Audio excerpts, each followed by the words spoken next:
Hey everyone, welcome to our video, how to use a vacuum cleaner as an air pump. Are you tired of manually inflating air mattresses or struggling to blow up pool floats? Well, we have an innovative solution for you. In this guide, we will show you how to harness the power of your vacuum cleaner to make inflating tasks a breeze. Let's get started. Please check the description link, I will provide detailed information demonstrating the process. First, make sure you have a vacuum cleaner with a hose attachment. This will allow you to redirect the airflow for your inflation needs. Check your vacuum's manual if you're unsure about the compatibility. Gathering necessary equipment.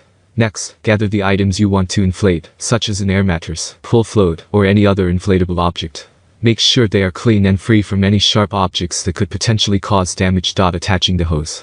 Now, take the hose attachment of your vacuum cleaner and firmly connect it to the air intake port.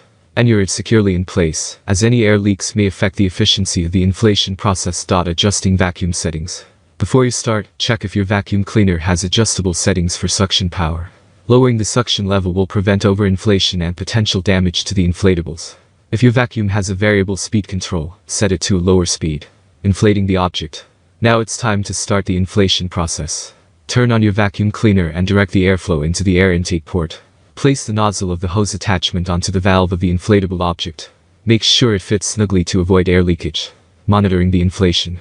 As the vacuum cleaner draws in air, you will see the inflatable object gradually fill up. That's all from my end. I make helpful videos daily, so do subscribe to my channel.